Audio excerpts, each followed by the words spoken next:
చిరంజీవి. అనగనగా చిరంజీవి అనే యువకుడుండేవాడు. ఎప్పుడూ ఏవో కలలు కంటూ అవి నిజంగా జరిగినట్టు తోటి కుర్రాళ్లకు చెప్పేవాడు. చిరంజీవి ఒకసారి తోటి పిల్లలతో, ఒకసారి ఏం జరిగిందో తెలుసా?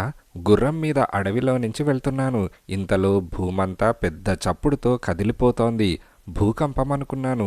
పెద్ద రాక్షసుడు వచ్చాడు. చేతిలో ఒక రాకుమారి గిలగిలా కొట్టుకుంటున్నది. అప్పుడు నేను కత్తి దూశాను. ఇలా చిరంజీవి చెబుతూ ఉండగా ఇంతలో చిరంజీవిని పెంచిన అవ్వ అక్కడికి వచ్చి, ఏరా, ఎందుకురా అలా పిచ్చి పిచ్చి కథలు చెబుతూ కాలం వెళ్ళబుచ్చుతావు? ఏదైనా పని చేసుకోరా అని అవ్వ అన్నది.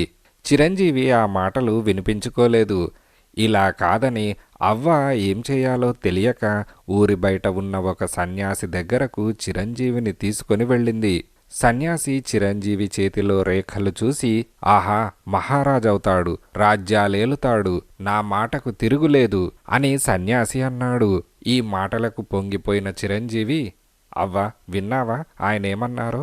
నేను రాజునవుతానట, రాజ్యాలేలుతానట అని చిరంజీవి అన్నాడు. అవ్వ నవ్వుతూ, అబ్బా, నోరు ముయ్యరా, నీ కథలు ఈ సన్యాసి కూడా విన్నాడేమో అని అన్నది. అలా అనకవ్వా, నా మాట నమ్ము, నేను గొప్పవాణ్ణవుతాను, దేశాలు తిరిగిరాని, నన్ను వెళ్ళని అని చిరంజీవి అనగానే, సరే కాని తొందరగా తిరిగి రావాలి అని అవ్వ అన్నది. అవ్వ నొప్పించి చిరంజీవి తన అదృష్టాన్ని వెతుక్కుంటూ బయలుదేరాడు. చిరంజీవి అలా వెళ్తూ వెళ్తూ ఒక అరణ్యంలోకి ప్రవేశించాడు. అదే సమయంలో ఒక అరణ్యంలో నుంచి 3 గుర్రబ్బళ్ళు జోరుగా పోతున్నాయి. ఇంతలో చెట్టు చాటు నుంచి కొంతమంది రౌతులు బయటకు వచ్చారు. రండి, తొందరగా రండి, ఆ బండ్లను ఆపుదాం రండి అని రౌతులు గట్టిగా అన్నారు. రౌతులు ఆ బండ్లను తరుముతూ, బండ్లు నిలపకపోతే ప్రాణాలు దక్కవు, ఆపండి అని గట్టిగా అరుస్తున్నారు. ఆ గుర్రబండిని నడుపుతున్న మనిషి, ఓరి బాబోయ్, దొంగలు రోయ్, ఉడాయించాలి అని అనుకుంటూ గుర్రాన్ని దౌడు తీయించాడు. ఇంతలో దొంగలు బండ్ల దగ్గరికి వచ్చేశారు. ఆపండి, నిలపండి అని గట్టిగా అరిచాడు. అయినా బండి ఆగలేదు. ఆపకపోతే చస్తావ్ అని దొంగ అన్నాడు. అయినా బండివాడు ఆపలేదు. వెంటనే ఆ దొంగ తన దగ్గర ఉన్న కత్తి తీసి ఆ బండివాడి మీదకు విసిరాడు. బండివాడు ఆ దెబ్బకి గట్టిగా అరిచాడు. మొదటి బండివాడికి కత్తి గాయం కాగానే దొంగలు గట్టిగా, చూశారా, బళ్లను ఆపకపోతే మీకు అదే గతి పడుతుంది, ఆపండి బళ్ళు అని గట్టిగా అరిచాడు. ఏమీ చేయలేక బండివాళ్లు బళ్లను ఆపారు. దొంగలు ముందుకు వచ్చేసి, అందరూ బండ్లు దిగండి, నగలు నాణాలు అక్కడ పెట్టండి అని గట్టిగా అరిచాడు. ఆ బండిలో ఉన్న ఒక యువతి తన ఒంటి మీద ఉన్న నగలు తీయకుండా అలాగే నిలబడిపోయింది. ఏయ్ పిల్ల, నీ మెడలో ఆ గొలుసిలా పెట్టు అని దొంగ గట్టిగా అరిచాడు. నేనివ్వను అని ఆ యువతి అన్నది. చూశావారా దీనికి ఎంత పొగరో అని మొదటి దొంగ రెండో దొంగతో అంటున్నాడు. ఇంతలో బండివాడు, అమ్మాయి, వాళ్లతో ఏమిటమ్మా, ఇచ్చేయ్ అని బండి నడిపే అతనన్నాడు.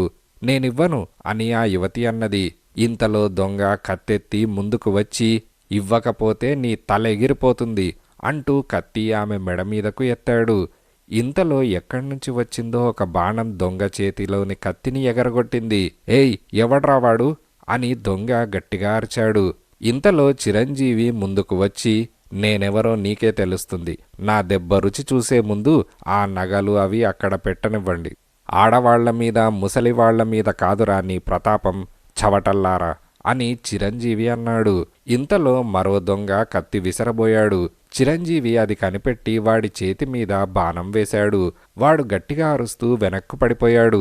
ఇంతలో వెనక ఉన్న దొంగ ముందుకు వచ్చాడు. చిరంజీవి మెరుపులా గుర్రం మీద నుంచి దూకాడు. కింద పడిపోయిన కత్తిని తీసుకొని ఆ దొంగల ముందుకు వెళ్లి వాళ్ల చేతుల్లోని ఆయుధాలన్నీ ఎగరగొట్టాడు. దొంగలంతా నేల మీద పడిపోయారు. చిరంజీవి వాళ్ల ముందుకు వెళ్లి, ఈ కత్తితో మీలాంటి నీచుల్ని చంపను, పొండి, మళ్ళీ ఎప్పుడైనా కనిపించారో చస్తారు అని అన్నాడు. దొంగలు ఇక అక్కడ ఉండలేక అక్కడ్నుంచి పరిగెత్తారు.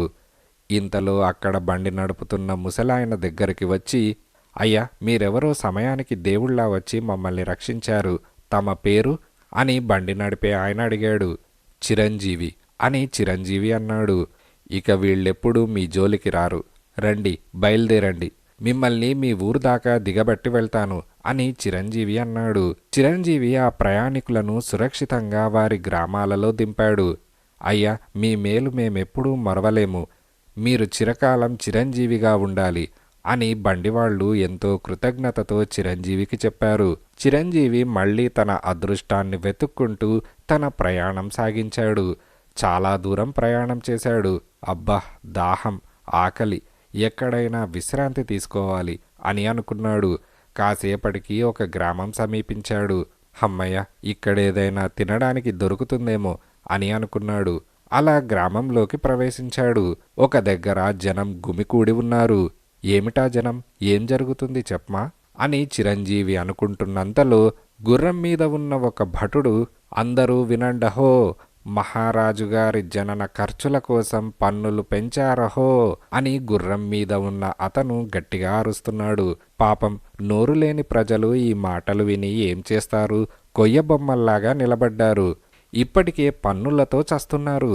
ఇంతలో ఒక వృద్ధుడు ముందుకు వచ్చి, అయ్యా, ఈ సంవత్సరం వర్షాలు లేవు, పంటలు పండలేదు, ఎక్కడ్నుంచి తెమ్మంటారు అని అడిగాడు. గుర్రం మీద ఉన్న భటుడు, నోరు ముయ్యరా ముసలి పీనుగా, ఇది రాజాజ్ఞ అని గట్టిగా అరిచాడు. మాకు రాజుగారి దర్శనమిప్పించండి, వారితో మా కష్టాలు చెప్పుకొని వారినే ఒప్పిస్తాం అని ఆ వృద్ధుడు అన్నాడు.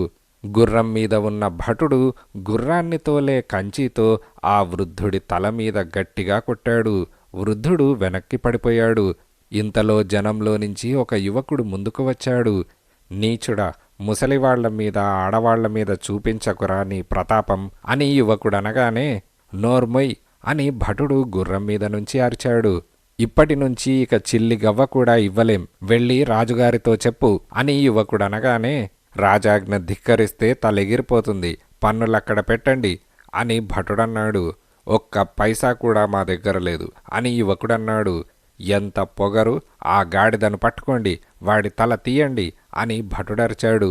వెంటనే రాజభటులు ఆ యువకుణ్ణి పట్టుకున్నారు. చూశారా, రాజాజ్ఞ ధిక్కరిస్తే మీకు అదే గతి పడుతుంది, వాణ్ణి తీసుకెళ్లి ఆ చెట్టుకు ఉరివేయండి అని గుర్రం మీద ఉన్న భటుడరిచాడు. ఆ మాట వినేసరికి జనం నిర్ఘాంతపోయారు. ఆ దైవమే రక్షించాలి అని అనుకున్నారు. తర్వాత ఆ యువకుణ్ణి గుర్రం మీదెక్కించారు. చెట్టు కొమ్మ నుంచి తాడు వేళ్లాడదీశారు. తాడు మెడకు తగిలించారు. ఉరి బిగుసుకున్నది. గుర్రాన్ని లాగండి అని గుర్రం మీద ఉన్న అతను అరిచాడు. ఇంతలో ఎక్కడ్నుంచో మెరుపులాగా ఒక కత్తి వచ్చి ఆ తాడును తెంపేసింది. చిరంజీవి ప్రత్యక్షమయ్యాడు. చిరంజీవి వేగంగా తన గుర్రాన్ని ఆ యువకుడి దగ్గరకు నడిపించి మరుక్షణంలో ఆ యువకుణ్ణి తన గుర్రం మీద ఎక్కించుకున్నాడు. కనురెప్ప పాటులో ఇదంతా జరిగిపోయింది. సేనాధిపతి తేరుకొని, చూస్తారేం మొద్దుల్లారా, ఆపండి వాణ్ణి అని గట్టిగా అరిచాడు. ఇంకా బుద్ధి రాలేదా? నా దెబ్బ రుచి చూస్తారా? సరే రండి అని చిరంజీవి అన్నాడు. రాజభటులు చుట్టుముట్టారు. చిరంజీవి ఒక్కసారిన గిర్రున కత్తి తిప్పాడు. రాజభటుల చేతుల్లో కత్తులు ఎగిరిపోయాయి. ఏం, నువ్వు కూడా నా దెబ్బ రుచి చూస్తావా లేక నడుస్తావా అని చిరంజీవి అన్నాడు. నోర్ముయ్ పొగరుబోతా, చూడు నిన్నేం చేస్తాను అని సేనాధిపతి అన్నాడు. చిరంజీవి కత్తి తిప్పగానే సేనాధిపతి చేతిలోని కత్తి ఎగిరిపోయింది. చిరంజీవి తన కత్తిని అతని గుండెలకు ఆనించి, నేను వద్దని చెప్పానా, నువ్వే వినలేదు అని చిరంజీవి అన్నాడు. సేనాధిపతి తన ఆట కట్టిందని తెలుసుకున్నాడు. బుద్ధిగా వెళ్ళి మీ రాజుగారితో చెప్పు, ఇక పన్నులు పెంచవద్దని. నువ్వు మళ్ళీ ఈ గ్రామంలో కనిపించావో తోలు వలిచేస్తాను, నడు అని చిరంజీవి గట్టిగా అరిచాడు. సేనాధిపతి తన పరివారము వెర్రి మొహాలేసుకొని రాజధానికి తిరిగి వెళ్లారు. ఇప్పట్లో వాడు మళ్ళీ మీ గ్రామానికి వచ్చి మిమ్మల్ని బాధించడు అని చిరంజీవి గ్రామ ప్రజలతో అన్నాడు.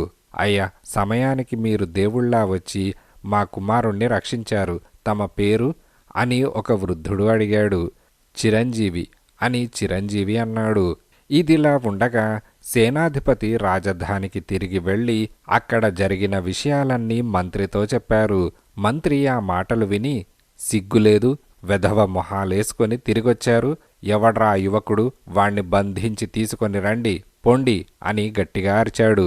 ఇక్కడ చిరంజీవి తన అదృష్టాన్ని వెతుక్కుంటూ తన ప్రయాణం మళ్లీ సాగించాడు. చాలాసేపు ప్రయాణం చేసి ఒక పట్టణం చేరుకున్నాడు. ఏమిటా సందడి, ఏదో దండోరా వేస్తున్నట్టున్నారు అని అనుకుంటూ తన గుర్రాన్ని ముందుకు నడిపించాడు. రాకుమారి రత్నమాల స్వయంవరానికి ఏ యువకుడైనా రావచ్చునహో. రాకుమారడిగిన ప్రశ్నలకు సరియైన సమాధానాలు చెప్పిన యువకుడిది ఏ కులమైనా అంతస్తు ఎటువంటిదైనా సరే ఆమె వివాహం చేసుకుంటారు, అర్ధరాజ్యమిస్తారు. కానీ సరియైన సమాధానం చెప్పలేని వారికి యావజ్జీవ కారాగార శిక్ష విధించబడుతుంది. ఈ దండోరా చిరంజీవి విన్నాడు. భలే, ఇదేదో బాగుందే, మంచి అవకాశం అని చిరంజీవి మనసులో అనుకొని, ఏవండి, నాకు తెలియక అడుగుతున్నాను, నిజంగా ఎవరైనా వెళ్ళవచ్చా అని అడిగాడు. ఆ, తప్పకుండా.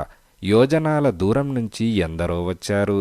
ఒక్కరూ ఆమె అడిగిన ప్రశ్నలకు సమాధానాలు చెప్పలేకపోయారు. చెరసాలలో పడ్డారు. ఈ మధ్య చాలా రోజులుగా ఒక్క యువకుడైనా స్వయంవరానికి రాలేదు అని ఆ పెద్ద మనిషి అనగానే, నాకింత అనుభవం ఉన్నది, నేను సమాధానాలు చెప్పలేని ప్రశ్నలున్నాయా? దీని అంతేదో తెలుసుకోవాలి అని చిరంజీవి తన మనసులో అనుకొని రాజభవనానికి బయలుదేరాడు. త్వరలోనే కోటను సమీపించాడు. ఏ ఆగు, ఎక్కడికి అని భటులు చిరంజీవిని అడ్డగించారు. నేను స్వయంవరానికి వచ్చాను అని చిరంజీవి అన్నాడు. భటులిద్దరూ గొల్లున నవ్వారు. ఏమిటా సకిలింపు అని చిరంజీవి కోపంగా అన్నాడు. అబ్బే, ఏం లేదు, చెరసాలలో చోటు లేదు, అది సంగతి అని భటులన్నారు.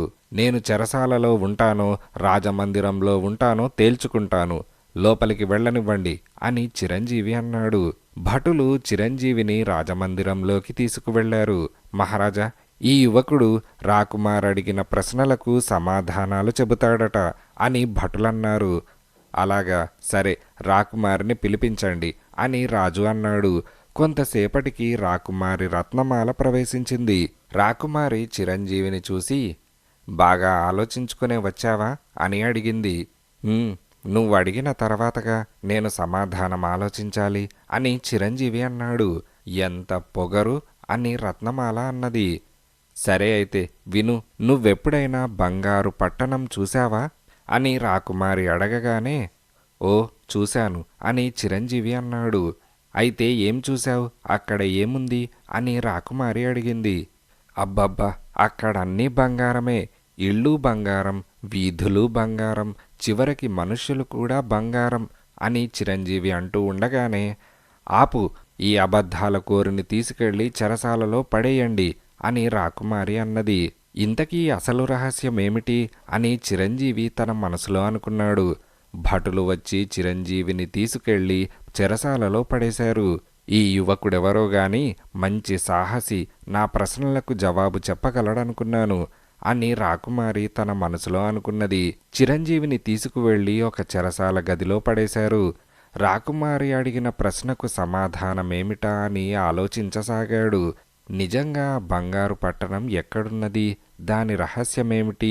ముందు చెరసాలలో నుంచి ఎలాగైనా బయటపడే మార్గం ఆలోచించాలి, తర్వాత బంగారు పట్నం గురించి ఆలోచించాలి. ఇలా కొన్ని రోజులు గడిచాయి. రోజు తనకు ఒక ఇనుప మూకుటిలో అన్నం తెస్తున్నారు.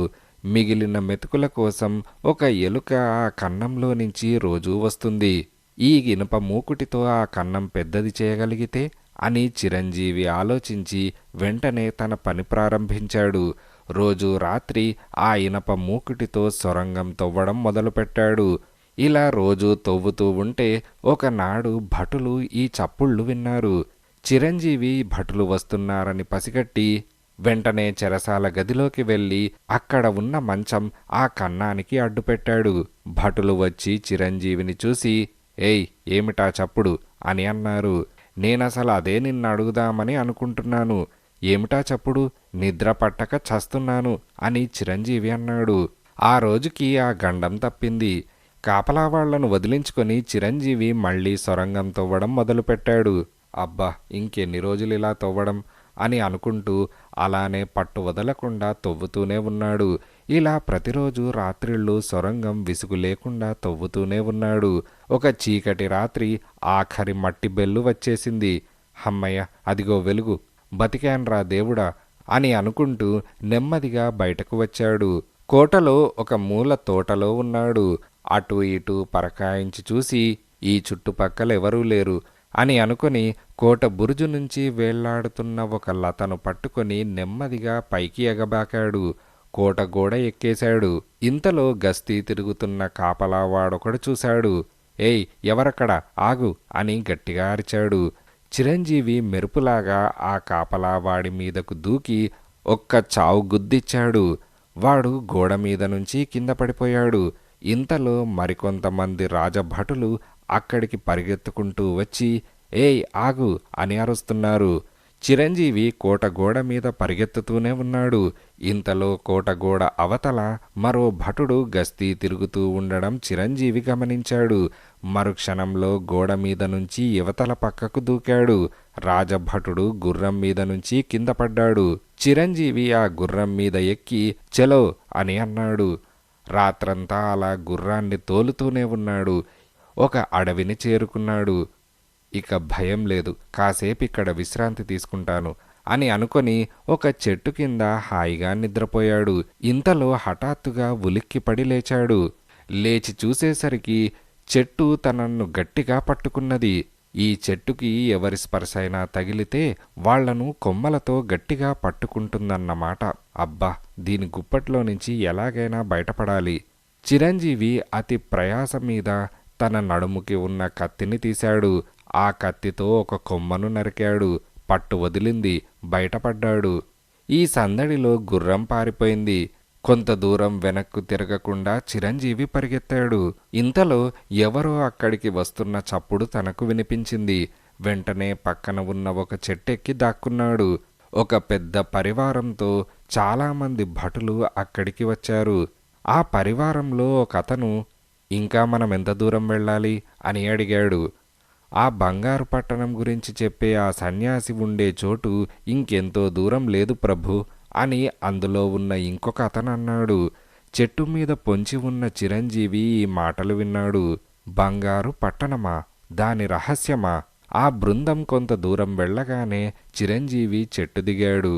ఏమైనా సరే దీని అంతు తేల్చుకోవాలి, వాళ్లను అనుసరించాలి అని అనుకున్నాడు. ఆ పరివారాన్ని అలాగే అనుసరిస్తూ చాలా దూరం ప్రయాణం చేశాడు. కొంతసేపటికి ఆ రౌతులు ఒక ఆశ్రమానికి చేరారు. అక్కడ ఒక చెట్టు దగ్గర పొంచి ఉన్నాడు. ఎవరు నాయనా మీరు, ఎందుకిలా వచ్చారు అని అక్కడున్న సన్యాసి అడిగాడు. స్వామి, తమరు త్రికాలగ్నులు, బంగారు పట్టణం ఎక్కడున్నదో సెలవిప్పించండి అని ఒక అతను అడిగాడు. బంగారు పట్టణంతో నీకేం పని నాయనా, దాని విషయం మరచిపో అని సన్యాసి అన్నాడు. అలా అనకండి స్వామి, రాకుమారి రత్నమాలను ప్రేమించాను. ఎంత కష్టమైనా సరే బంగారు పట్టణం గురించి తెలుసుకోవాలి, లేకపోతే స్వయంవరానికి వెళ్ళలేను అని ఒక యువకుడన్నాడు. పొదలో పొంచి ఉన్న చిరంజీవి ఈ మాటలు విన్నాడు. నాయనా, మళ్ళీ చెబుతున్నాను, ఆ ప్రయత్నం విరమించుకో, అక్కడికి ఎవరూ చేరుకోలేరు అని సన్యాసి అన్నాడు. స్వామి, ఎంత కష్టమైనా సరే పడగలను, ఫలితం ఆ భగవంతుని చేతిలో ఉన్నది, సెలవిప్పించండి స్వామి అని ఆ యువకుడన్నాడు. సరే అయితే విను, నాకు తెలిసినంతవరకు చెబుతాను. చిరంజీవి చెవులు రెక్కించుకొని వినసాగాడు. సముద్రం మీద 7 దీవులు దాటిపోతే ఎక్కడో ఉందని మా గురువుగారు చెబుతుంటే విన్నాను. కానీ ఏ దిక్కుగా పోవాలో మాత్రం నాకు తెలియదు అని సన్యాసి అన్నాడు. స్వామి, నన్ను ఆశీర్వదించండి అని ఆ యువకుడనగానే క్షేమంగా వెళ్ళిరా నాయనా అని ఆ సన్యాసి అన్నాడు. ఈ మాటలు విన్న చిరంజీవి, ఎలాగో వీళ్లతో కలిసి నేను బంగారు పట్టణానికి వెళ్ళిపోవాలి, మంచి ఆలోచన తట్టింది అని చిరంజీవి అనుకున్నాడు.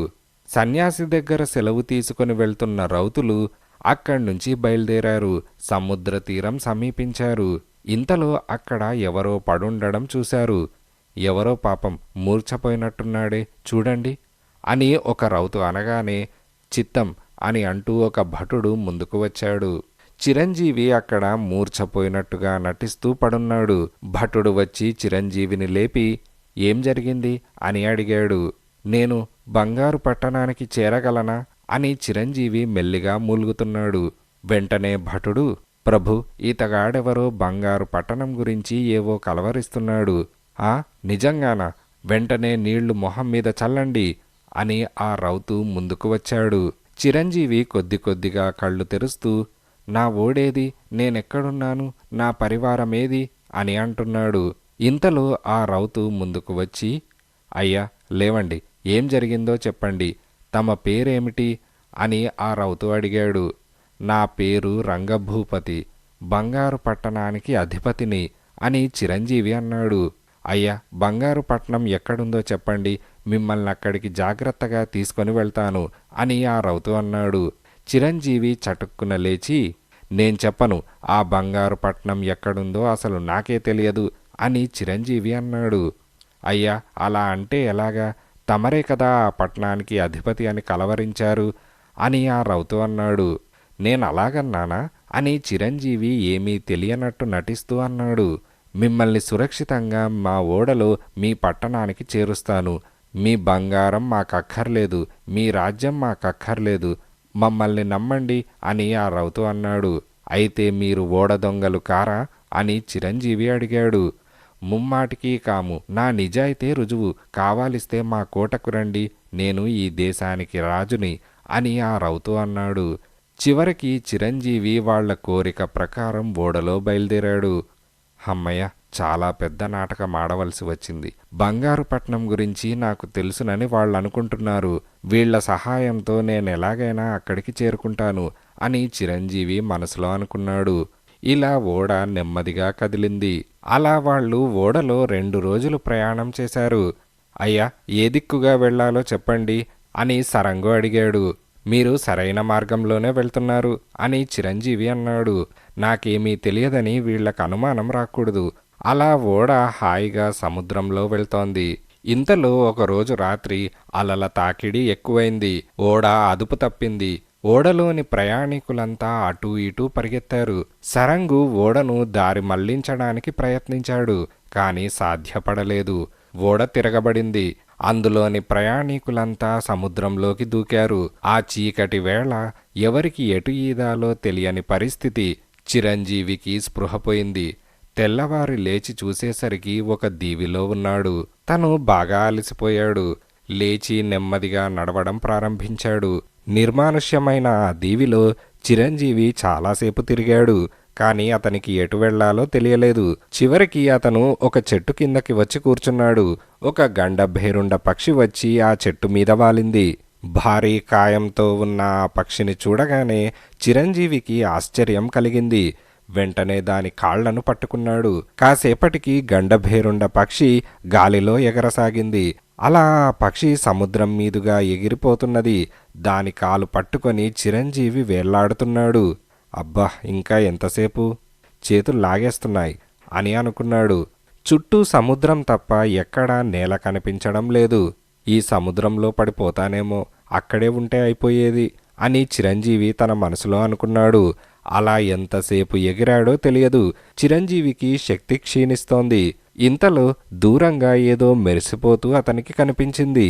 అదేంటి అలా మెరిసిపోతుంది అని చిరంజీవి అటు చూశాడు.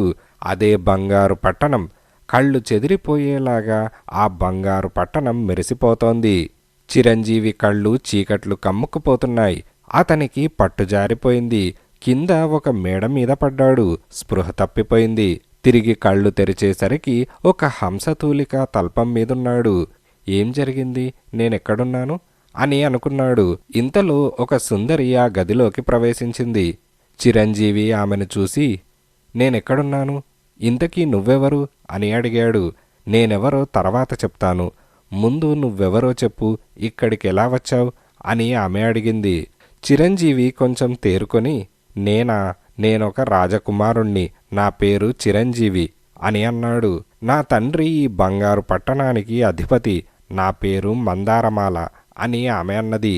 అయితే ఈ బంగారు పట్టణంలోని విశేషాలేమిటి, తొందరగా చెప్పు అని చిరంజీవి అడిగాడు. విశేషాలా, ఏం అలా అడుగుతున్నావు అని ఆమె అన్నది. రత్నమాల అనే రాకుమారికి ఈ బంగారు పట్టణ విశేషాలు చెప్పాలి అని చిరంజీవి అనగానే, అయితే నువ్వు మానవుడివా? వెంటనే ఆమె అక్కడ్నుంచి వెళ్ళిపోబోయింది. చిరంజీవి ఆమె చెయ్యి పట్టుకొని, ఆగు మందారమాల, అలా వెళ్ళిపోతావేం, చెప్పు ఈ నగర విశేషాలు అని చిరంజీవి అన్నాడు. నేనిప్పుడు వెళ్ళాలి, రేపు వస్తాను, నీకు కావాల్సిన సౌకర్యాలన్నీ ఇక్కడ అమర్చాను అని మందారమాల అన్నది. ఈ భవనంలో ఎవరూ లేరా? అంతా నిర్మానుష్యంగా కనిపిస్తుంది. నీ పరిచారికులేరి, నీ తల్లి తండ్రి ఏరి చెప్పు అని చిరంజీవి అన్నాడు. ఆ ప్రశ్నలు నన్నడగకు.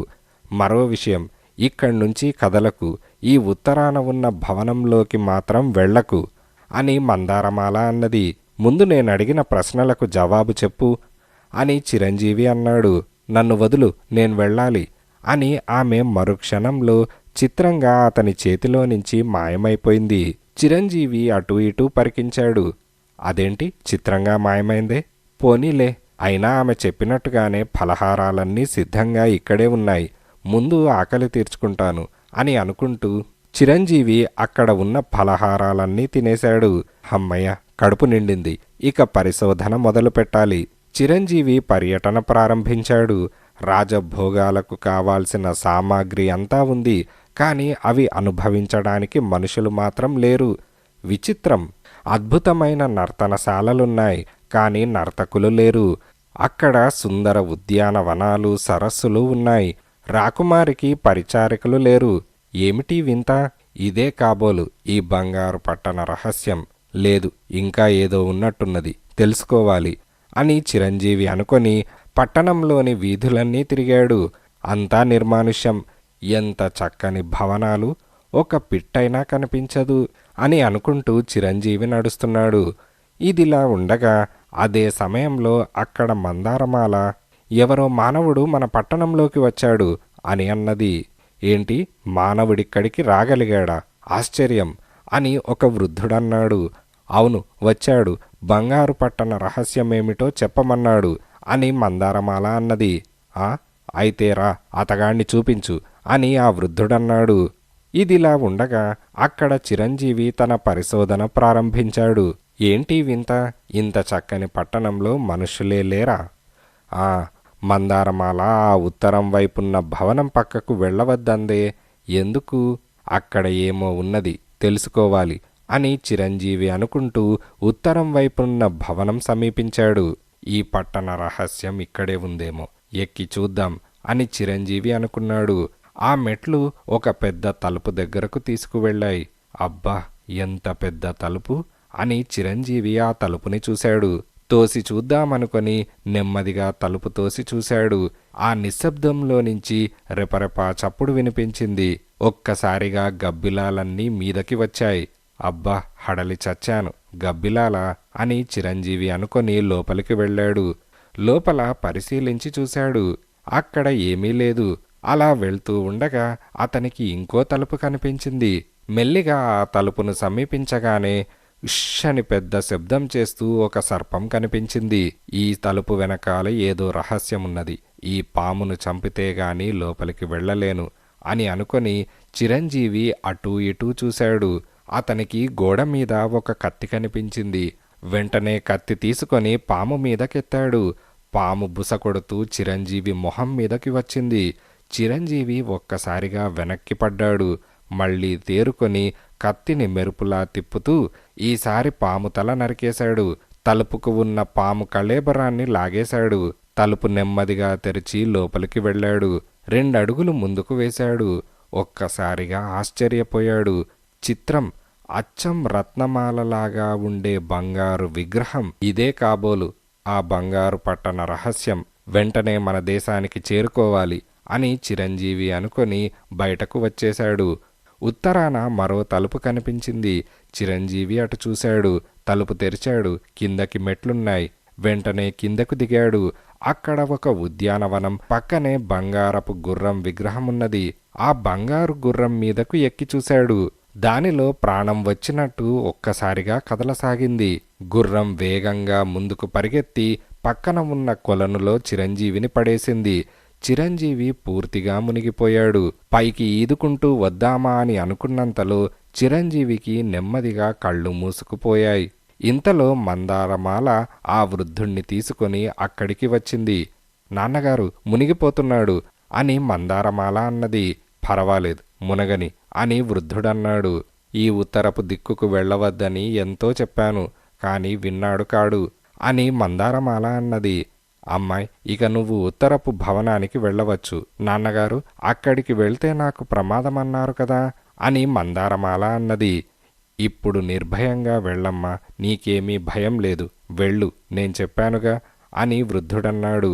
మందారమాల నెమ్మదిగా తలుపు తెరుచుకొని ఉత్తర భవనంలో ప్రవేశించింది. బంగారు పర్యంకం మీద ఆ బంగారు విగ్రహాన్ని చూడగానే అలాగే నిలబడిపోయింది. అక్కా అని గట్టిగా అన్నది. మందారమాలకు ఏవో స్మృతులు జ్ఞాపకం వస్తున్నాయి. ఇదిలా ఉండగా అక్కడ కొలనులో మునిగిపోయిన చిరంజీవి అలా ఎంతకాలం నీళ్లలో ఉన్నాడో తెలియదు. ఎక్కడో బయట తేలాడు. ఇంతలో చిరంజీవిని రాజభటులు చుట్టుముట్టారు. నేనెక్కడున్నాను, ఏం జరిగింది అని చిరంజీవి అన్నాడు. ఆపు నీ నటన, వెర్రివేషాలు వెయ్యకు, నడు, రాజుగారి దగ్గరికి పద అని భటులన్నారు. చిరంజీవిని రాజుగారి ముందు నిలబెట్టారు. ఎంత సాహసం, రాజమందిరంలోకి ఎందుకు ప్రవేశించావు చెప్పు అని రాజు అడిగాడు. ప్రభు, రాకుమార్తె దర్శనమిప్పించండి, బంగారు పట్టణ రహస్యం చెబుతాను అని చిరంజీవి అన్నాడు. రాకుమారి రత్నమాల వచ్చి చిరంజీవిని చూసింది. నువ్వా, మళ్ళీ వచ్చావా, నీకు బుద్ధి లేదా, ఈసారి తల ఎగిరిపోతుంది, జాగ్రత్త. సరే చెప్పు అని ఆమె అన్నది. బంగారు పట్టణంలో అన్నీ ఉన్నాయి. చక్కని భవనాలు, నందన ఉద్యానవనాలు, నర్తనశాలలు ఒకటేమిటి, అన్నీ. కానీ అవి అనుభవించడానికి ఒక్క ప్రాణి కూడా లేదు. మరో విషయం, ఉత్తరపు మందిరంలో నువ్వు బంగారు విగ్రహంగా ఉన్నావు. చిరంజీవి ఆ మాట అనగానే రత్నమాల మాయమైపోయింది. ఓరి మాయలమారి, రాకుమారిని ఏం చేశావు చెప్పు అని మహారాజన్నాడు. చిత్రంగా ఉందే, నాకేమీ తెలియదు, ఇలా మాయమైందేంటి అని చిరంజీవి అన్నాడు. వీణ్ణి తీసుకెళ్లి బందిఖానాలో పడేయండి, రాకుమారి విషయం చెప్పేదాకా చావగొట్టండి అని మహారాజన్నాడు. చిరంజీవిని రాజభటులు బందిఖానా వైపు తీసుకువెళ్లారు. అలా వెళ్తూ ఉండగా చిరంజీవికి అక్కడ తను ఇందాక తేలిన కొలను కనిపించింది. మెరుపులా చిరంజీవి ఆ కొలనులోకి దూకాడు. ఇదిలా ఉండగా అక్కడ బంగారు పట్టణంలో ఉత్తరపు భవనంలో ప్రవేశించిన మందారమాలకు బంగారు విగ్రహాన్ని చూడగానే ఏవో స్మృతులు జ్ఞాపకం వస్తున్నాయి. ఒకరోజు అక్కా చెల్లెళ్ళు రత్నమాల, మందారమాల కొలను గట్టున కూర్చున్నారు. చెల్లి, ఆ బాతుని చూడు, జపం చేస్తున్నట్టు ఎంతసేపటి నుంచి అలాగే ఉందో, రాయి వేసి లేపుదాం అని అనుకొని వెంటనే ఒక రాయి తీసి విసిరింది. రాయి విసరగానే అంతే, బాతు రూపంలో ఉన్న మునీశ్వరుడి తపస్సుకి భంగం కలిగింది. ఆయనకి కోపం మిన్నుముట్టింది. దుర్మార్గురాల, తపోభంగం చేస్తావా, చూడు నిన్నేం చేస్తాను అని మునీశ్వరుడన్నాడు. మహాత్మా, మన్నించండి, మా అక్క తెలియక పొరపాటు చేసింది, మన్నించండి అని మందారమాల అంటున్నది. పొరపాటుకు ప్రతిఫలం అనుభవించక తప్పదు. నువ్వొక బంగారు బొమ్మగా మారిపోతావు. నీ తండ్రి, చెల్లెలు ఈ రాజ్యంలో ప్రజాశిలలైపోతారు అని మునీశ్వరుడన్నాడు. మహాత్మా, ఇంత చిన్న పొరపాటుకు ఇంత పెద్ద శిక్షణ, శాంతించండి, ఈ శాపానికి తిరుగులేదా అని మందారమాల అన్నది. సరే, నీ వల్ల నీ తండ్రి వల్ల ఏ దోషం లేదు, మీరిద్దరూ ఇలాగే ఉంటారు, కానీ ఇక్కడ మరెవరూ ఉండరు. మీ అక్క బంగారు విగ్రహంగా ఇక్కడుంటుంది. ఆమె భూలోకంలో ఒక రాజుకు జన్మిస్తుంది అని మునీశ్వరుడన్నాడు. స్వామి, ఈ శాపానికి విముక్తి అని మందారమాల అన్నది. ఒక మానవుడు అన్ని అడ్డంకులు దాటి ఈ బంగారు పట్టణం చేరి ఈ రహస్యాన్ని తెలుసుకున్న రోజు మీ శాపానికి విముక్తి అని మునీశ్వరుడన్నాడు. జరిగిన కథంతా ఇలా మందారమాలకు జ్ఞాపకం వచ్చింది. రత్నమాల లేచి కూర్చున్నది. అక్క, చెల్లి అని ఇద్దరూ కౌగిలించుకున్నారు. అక్కా చెల్లెళ్ళు ఆ భవనంలో నుంచి బయటికి వచ్చారు. వాళ్ల తండ్రిని చూశారు. తండ్రి ఆనందానికి మేరలేదు. ఇంతకాలానికి శాప విముక్తయింది అని తండ్రి ఎంతగానో సంతోషించాడు. అమ్మాయి, ఈ శాపానికి విముక్తి కలిగించిన యువకుడు ఏమయ్యాడో, ఎక్కడున్నాడో అని ఆ వృద్ధుడు అంటూ ఉండగానే, ఇక్కడే ఉన్నాను. మీ మానాన మీరు నన్ను భూలోకంలో వదిలేసి అక్కడ దెబ్బలు తింటూ ఊరుకుంటాననుకున్నారా అని చిరంజీవి ముందుకు వచ్చాడు. వెంటనే వృద్ధుడు, నీలాంటి సాహసిని, ధైర్యశాలిని నేనింతవరకు చూడలేదు. నువ్వే మా రత్నమాలకు తగిన వరుడివి, ఈ బంగారు పట్టణానికి రాజువి అని ఆ వృద్ధుడన్నాడు. తర్వాత చిరంజీవికి రత్నమాలకి వైభవంగా వివాహం జరిగింది.